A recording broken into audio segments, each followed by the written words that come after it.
Welcome back, everybody, to part 2 of stealing all of the information from Mr. President, because he's done another great job on previewing some more of the new content for Awakening of the Clone Wars. Today, we got non-combat heroes. So, hey, I didn't see that. I don't remember seeing that guy recently. Hey! I see a Darth Sidious in the top corner up there. Ho ho! That'll be interesting if he's an active hero or like an administrator hero, which we might find out today. Anyways, let's get into this. I haven't seen this video. I actually don't really know a whole lot. I've seen a bit of the administrators, but I'm not. I mean, it's been like 2 months since you showed anything related to me. So let's see what actually is going on. Hey everybody, what's going on? It's Mr. President, and we are here looking at we're going to kind of continue on with our heroes from the last video, except this time we are going to be primarily focusing on a new category of heroes. We're also on the CIS, yeah! We were on the Republic last time, and I had to tolerate that scum. Republic scum. Now we have finally returned to the true and correct faction.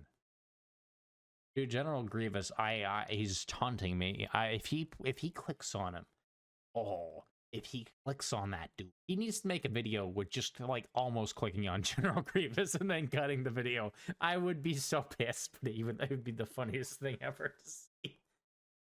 So these are going to be your administrators.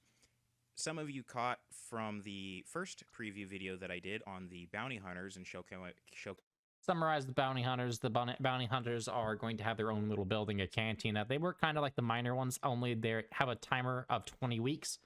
After 20 weeks, you got to rehire them, and if they die like early, you got to wait a little longer after they die before you'll be able to rebuild them at the cantina. You can have, I think, 2 of them at a time out of the 4 that are available to the CIS. You got Cad Bane, Orsang, Embo, and Bosk as your selection, and they were interesting, but none of them seemed all that special as actual units compared to.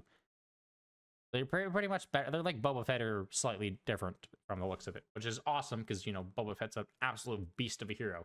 So, you know, no complaints there. Always going to be nice to have extra heroes. So, you know, we'll just get right back into this. Showcasing how that mechanic is going to work.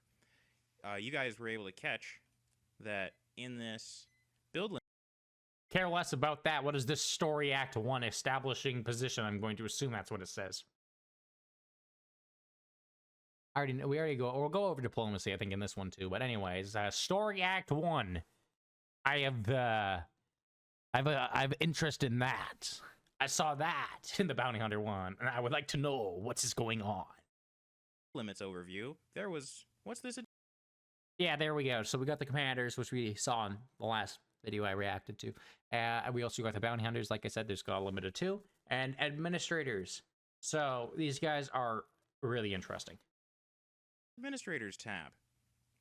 So we kind of explained the commanders last time, the bounty hunters the time before, and now we're going to talk about our administrators.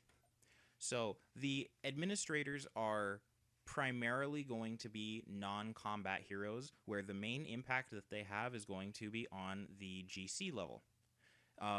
So think of people.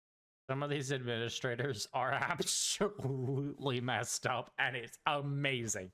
They are the worst, literally the worst beings in the galaxy. You thought the political admirals were bad of the Republic? Oh, those guys are like literally the nicest people on the planet by comparison to some of these guys. Unless they changed them. Some of their things they do is they're really bad. At least, like, lore-wise, it would be really bad. In-game, it's interesting, but, like, from a lore perspective, it's absolutely horrifying. People like, you know, the Separatist Speaker of the House, or senators, governors, engineers, those kind of people. So, I'm going to show you a couple examples and kind of show you what you can expect from the system. So, Wat Tambor, for example, is sitting over Thyfera. He is an engineer. I'll just throw the unit card on screen there for you. So first that you're going to see is that he is basically the leader of the Techno Union, and that means wherever he is located, there's going to be a 20% discount for Techno Union Tech. And you can see on the bottom there that. So yeah, there it is. It says it at the bottom there. So just like the bounty hunters, these guys are temporary. I'm sure he's going to tell us that too, but you can see at the bottom they're limited service. They're available for 30 weeks for this guy, which is awesome. Also, we get to preview some units that I'm not sure if they've shown off yet. Magna Guards! And the BX Commando Droid Melee team. Oh, that's interesting. I haven't seen the Melee team. I actually haven't seen any of them at all. But, you know, I already heard, I think, getting the BX Commandos. Which makes sense, because, you know, they're one of the most amazing units the Clone Wars provided us with. But this guy, oh man, Wat Tambor, the Techno Union. If you haven't seen that hilarious meme, you should go check it out. It's absolutely hilarious. But yeah, look at that ability he's got. 20% reduction in cost and build time for factories, dockyards, and shipyards. He is already, from just immediately seeing him, jumping up to probably one of the like first ones you're going to start with. I don't know how many they have. I'm guessing they have a fair few. He also looks like he's reducing the tech of the Techno Union. Okay, it actually says that 20% production of the Techno Union tech. That makes sense. So if you want a Techno Union tech at the start, I guess that'd be why. You would want to get him really early so you can get that cheaper. But I feel like getting the shipyard cost and factory time like costs, yeah, it is cost and build time of factories and dockyards and shipyards, is going to be the most important aspect of them, because at the start of the game, as far as I'm aware, I'm going to assume they're going to do it similar to Awakening the Rebellion. If you're on the hardest difficulty, the AI will spam out capital shipyards and whatnot on every single place they can build them. And you may start with 2. Like the Black Sun starts with, I think, like literally 2 of them, or 1 even. And the Rebels start with like 2 or 3. Might only be 2. Might even, yeah, I think it's only like 2 or 3. I'm not entirely sure. I think it's only, it's not more than 3. I know for a fact, because I looked around, and I believe the Empire starts with 3, maybe 4. Can't remember if some of them are tier 3 or not. But yeah, they all start slightly under upgraded on a lot of those ones. Never mind that you need the advanced shipyards for a lot of the cooler ships. So you're going to definitely want to get him just to help reduce the cost at the start of the game, because, you know, we're all kind of poor at the start, and I haven't figured out the economy of the CIS, and, well, I don't know if they can build enough eco buildings to really get a huge income like as the Black Sun or the Empire can in Awakening. The price has gone down from 12,000 to 9,600, which is a substantial discount, especially as prices are going to increase more and more and more. Now, because he is an engineer, engineers are non-stealth units that impact essentially construction times or prices or things having to do that you would expect from, you know, an engineer. So your build times, sometimes it is unit impacts or anything of the sort like that. All of the bonuses are going to be listed out in the unit's description. Just like the bounty hunters, you can see there at the bottom, you've got a build limit group, which is your administrators. You can have 4 active at a time. 4? I forgot. I actually thought there was only 3, but 4. That's gonna be interesting. I think it's Newt Gunray has some ridiculously interesting mechanics. So, you know, I'm sure he's gonna get around to him soon. But yeah, these guys there's like a bunch of versions of them, and like I said, some of them, the engineers, I'm not sure if all of them are like as kind as Wat Tambor. Can't believe I'm saying that. Yeah, he doesn't have any horrible debuffs that are crippling certain aspects of society. Anyways, limited service. So your engineer will despawn after 30 weeks. All of your administrators are limited service, so I'm also pretty sure these guys are actually really expensive. So if you do plan to use them, please don't just start building them at like 4,000. If you have 4,000 credits like right now as an income, he's probably not the best use of your starting cash. You can essentially swap your administrators as needed. The administrators, they are purchasable from planets that they are associated with. So there are other engineers for the Techno Union, and they can be purchased on Techno Union planets. Mechas 3, for example. Check this guy out. What has he got? Vehicle engineer, 6% decrease in cost and build time for vehicles, big vehicles and air units. Why does it say big vehicles? Well, anyway, that's an interesting description. This guy does not seem very good, but he's only 2,000. I'm sure Watt Tambor is way more. Also, wow, look at that. We got all of the units so we can see right there. Look at that. Look at that right there. We got that is the unit I haven't made a video on it, but I wanted to. The Sniper Droideka. That thing is absolutely beautiful. Also, is that an assassin probe droid or just a probe droid? That'll be interesting to find out if that is a probe droid or if it actually can be used as an attack unit, because that would be hilarious. That and so yeah, the crab droids and the assassin droidekas. I want both of those things. Also, if they're, it looks like they're going to be tied to a tech. I haven't looked up what they would be under. I'm going to assume it's Bactoid. They would get them. I don't know who actually would that be under, but anyways, we'll figure that out when we play the game. We can get this guy. So he's a vehicle engineer, 5% decrease in cost and build time for vehicles, large vehicles, and air units. So if you're going to be pumping out a whole bunch of tanks, it's going to be a good investment to have this engineer present at your main tank building facilities. Now, with any engineer, what you can totally do is you can say, queue up your tech at that discounted price, and then move the engineer. Once you've already got it in queue, things like the price is not going to change, the build time is not going to change because you queued it up with the engineer being present. Now, sometimes an engineer or a governor or anything like that might also have units that defend it or accidentally click on Grievous, please. Accidentally click on General Grievous, please. Or Darth Sidious. Just accidentally click on one of them, please. With it as an escort. So if we were to go to Geonosis, for example, and we were... Hey, we got it confirmed. Look at that dude right there. That's a munificent. Interesting that the guy who's usually seen in, what's he in? He's usually in the Lucrehulk, yeah. So I guess they built him after that battle. Interesting to think about that he's in his escape ship. I'm pretty sure he's not actually ever in a munificent thing. I'm fairly certain he's just in an escape pod. But look down there. What do we got down there? We got a lot of unique units. So I believe the CIS's heroes are built based off of where they are. And the building that builds them is probably unique too. But yeah, there is some unpleasant looking fellows down there. If we were to look at Poggers the Lesser, we can see that one, he is an engineer, and we were to look at Poggers the Lesser. Yes, Poggers the Lesser. I had to double check. He actually did say that. Let's see. Archduke of the Stalgason Hive. 20% reduction in cost and build time of droids and small vehicles. 30% damage and defensive bonus to Geonosian infantry. Geonosian infantry, you say?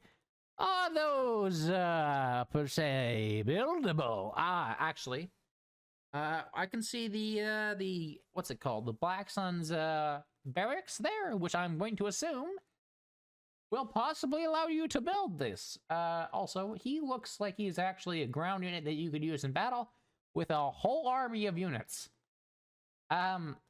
He's a general. Okay, he's definitely actually going to be used on the battle. Okay, 15% bonus to damage. Oh, dang, he's a full-on general. Okay, I thought he's actually like the top tier of ground infantry. Wow, that's kind of surprising. But, you know, that is good things to know. Also, definitely going to be a very useful one to build the entire droid army on Geonosis with.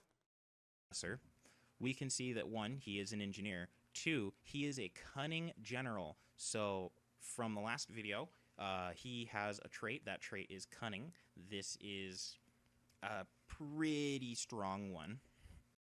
I don't think it's pretty strong. Is it not this like the top tier of all of them? Like, dude looks like he's up there with Darth Vader in terms of like leadership abilities.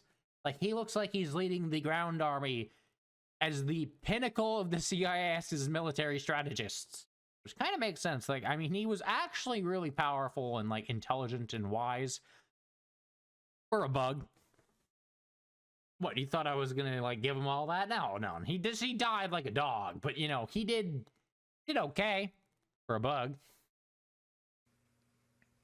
And then you can see his engineering bonus right underneath there, that 20% reduction in cost and build time of droids and small vehicles.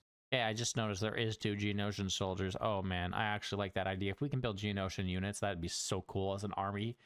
Having a bunch of Geonosian warriors. Oh, if they're actually... Oh, please, like, give us actually, like, armed Geonosians that don't die in one shot, like the current ones that are just spawned from the hives. Give us, like, an actual buildable warrior unit. That would be so cool. Oh, you're gonna siege down Ryloth with an army of Geonosians. That's... with Poggle.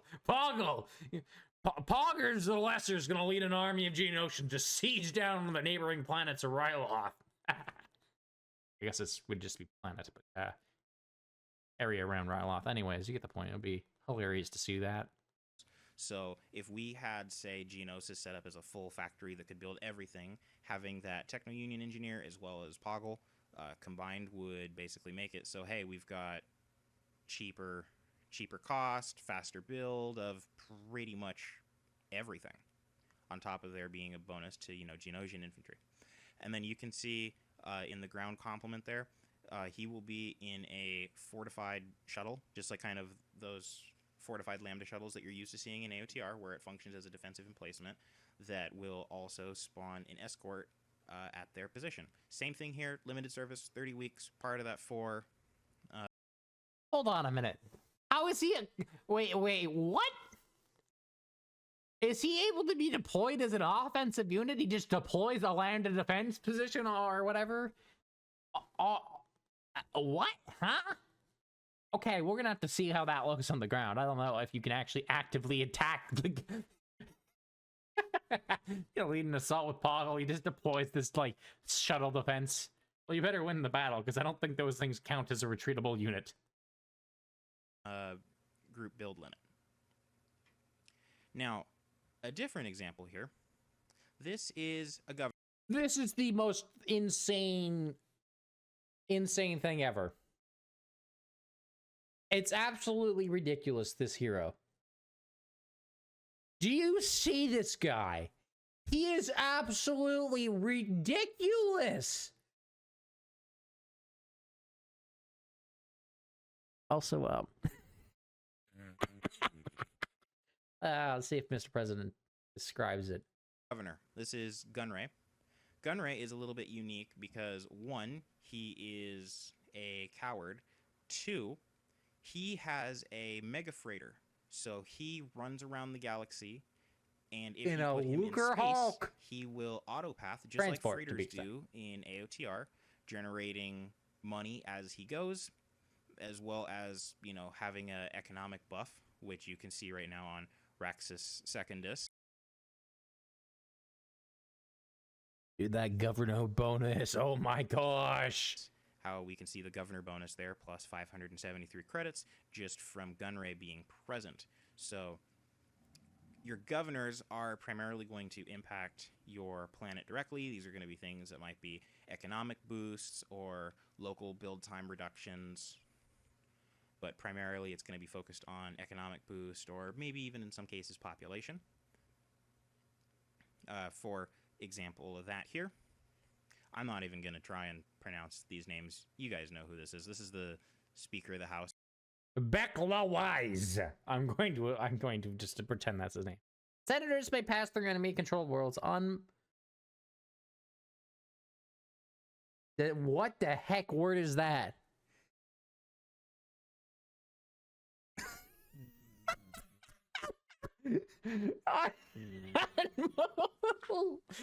That is not what it's going to say in the game. Unmold tested. Well, we see the play on. Okay, devs. I don't know which one of you did that, but poor Prez is getting oh, I don't know if you wanted to show that off, but you know, I do find that absolutely hilarious. But, yeah, interesting. For the CIS. This is an administrator that, when built, you see the little green 40 up in the top right there? That is actually going to add 40 to your galactic pop cap. So let's say if you've built your population structures and you just need to keep pumping out more military units, you're pop capped, you can build this administrator. There are others that also provide pop cap. So just by using your administrators, you can give yourself a pretty strong buffer if you find yourself too far on the back foot. Now, he is a senator. Senators have diplomatic immunity, as seen in the unit card. This means that these are stealth units, and they can travel anywhere throughout the galaxy. These are not raid capable, so I know that there's a few of you thinking that. They are strictly defensive that are there to provide the bonus, but the reason why senators are stealth units with diplomatic immunity is because you can use senators to be able to complete certain types of intervention missions, and we don't want you to be stuck where, hey, I've only got a senator that's in this that's in the northeast, and I need to get down south, and I don't have a path down there, and I'm going to fail the mission because I can't get anybody down there. So your senators are always going to be capable of doing your missions. Same thing with your diplomat, which in this case is Count Dooku. If you have not seen the video on diplomacy, it is on, I believe, Koriak's channel, and it is also We're going the the red Discord after under this. It's mod on one previews. bullet, actually. Anyway, we'll find out. So just giving you a couple more examples. This is another population senator with increased planetary build for, just base income. Now, another thing to take into consideration is This guy is absolutely insane. Look at this dude. So he's a diplomat senator, right? Or whatever. Natural politician buff is ridiculous. So Christophsis, known as the moneymaker of the Black Sun faction, should be under CIS control.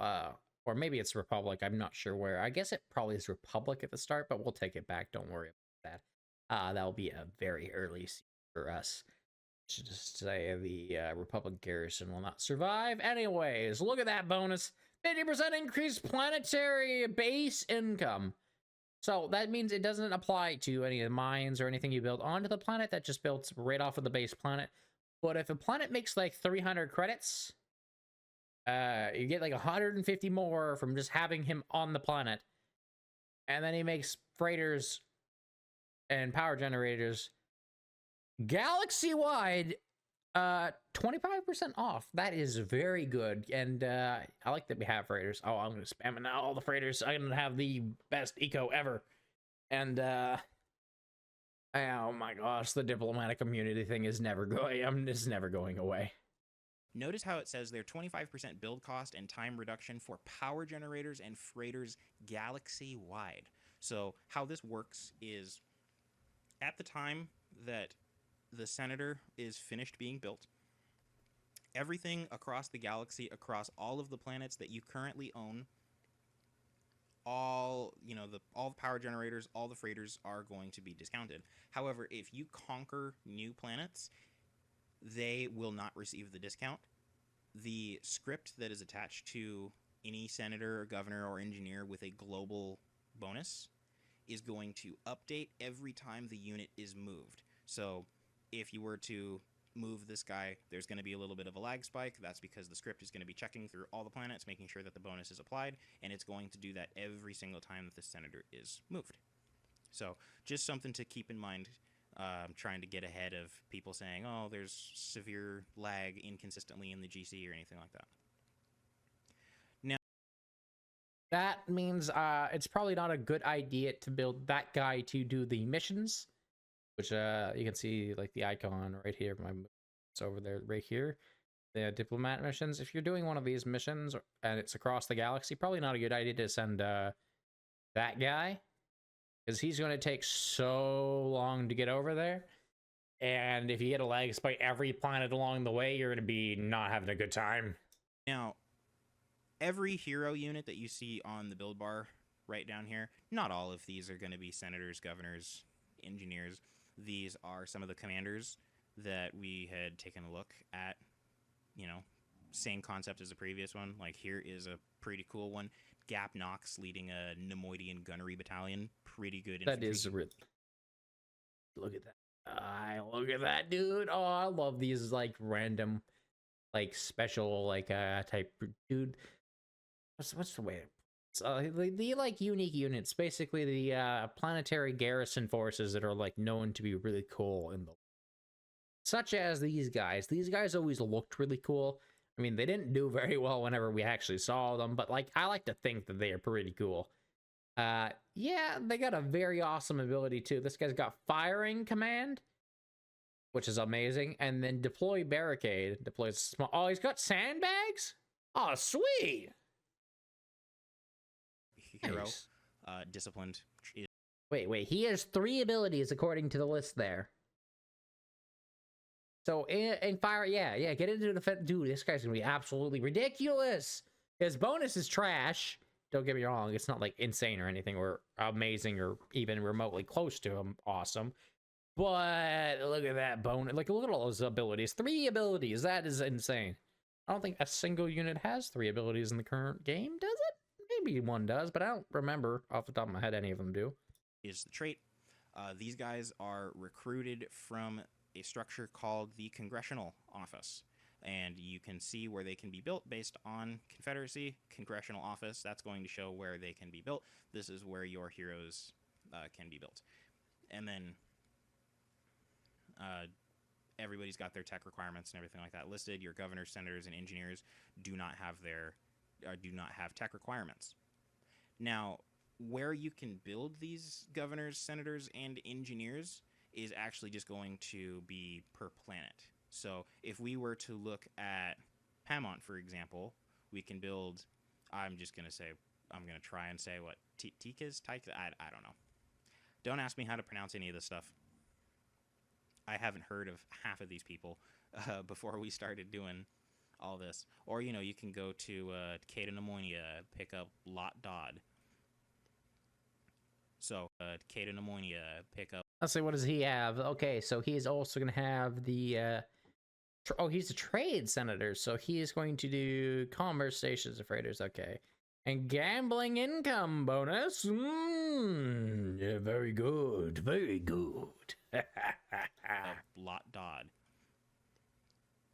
So, it'll be fun. Not every planet you own is going to give you a senator, governor, or engineer, but some of the planets you might be able to conquer could give you access to certain people, or if there's certain administrators that you feel are very important that are close to the front lines, it's better to pick them up if you think that the planet is going to fall under pressure or that you could lose control of the system. Just remember that your engineers and governors are not stealth, your senators are. So depending on what you're needing or what your grand strategies are going to be, keep that in mind. Now, there are some heroes that can be recruited in multiple locations. For example, Sandhill, leader of the banking clan. Look at that bonus, man. Oh my gosh. 100% base income. 150% plus 150 credits? Oh my gosh. The dude makes an entire bank and then builds a second one on top of the first one and then charges interest. What a legend. And then he gets discount to banking, clan tech, 20% off in cost and build time of banks. Banks. I think they said something about this at one point. I don't actually know. Maybe not. And then, and build time of debt collectors. Oh, I feel like those are going to be very fun to use. They're probably going to work like the Alliance Envoys or something similar. I think it would be hilarious if we got like Black Sun level missions for them, though. It's like you had to do a raid because a local militia group did not want to surrender their money to you after you paid for their new equipment. So you got to go in there and like destroy them with like Hellfire tanks or something. I think that would be hilarious. But like, yeah, look at that beautiful bonus. It is interesting though that it does not have the extra tab, whereas it shows the list of the bonuses together. But it's all just kind of clumped up the top. I'm not sure if that is by intention or if they just haven't added that to the text, because obviously by the fact that there's like 1.5 billion heroes in this, I can't blame them if they're missing some text on a few of them. He can be picked up here at Raxus Secundus, which is the CIS capital. He can also be And picked up Monos. here at Munilist. Manos. So, more things to think about on the galactic map. This should be able to kind of help show and encourage. Yeah, I'm still stuck on the fact that I want to see what Grievous and Palpatine be doing up there. General Grievous, I'm sure, is going to be a ground hero, but maybe he has a space ferry? I doubt it, but maybe? Oh, actually, no, I might know. I don't know. We'll find out. I guess we'll find out when they finally reveal him. But I really have no idea about Darth Sidious. I don't even know the faintest idea. I didn't even know he was here. More strategies, He's probably not. More options, more Oh, ways man, dude, if we get to use Darth Sidious as an attacking hero, I think that'd be the funniest, most nonsensical thing ever. And that's why I believe it probably will not happen. Also, what is this random planet we have here in the middle? That is, oh, I didn't even think about it. Chungus is going to be even bigger than it used to be. Or are they just going to remove some planets? I guess they've, yeah, they did remove some. So we have Pamant instead of Lothal. But I kind of wish we had Lothal. I think it would be hilarious to burn the planet to the ground again. To play the game and impact your campaign. So that is kind of it for this showcase. I know it's a little bit of a short one, but don't worry, Mr. President, I got another one to show off. We're going to go to your other one because, you know, there's a lot of stuff I haven't shown off yet, and, you know, why not make this a long video like the last one? So, yeah, I'm going to cut over to the other one now. Okay, we're actually going to make a part 2. This the other video took longer than anticipated. It's like 40 minutes as well, so I'm just going to make a part 2. If you guys did enjoy this one, leave a like on the video. It's much appreciated. If you want to see the part 2, hit that subscribe button if you haven't already. See you all again next time.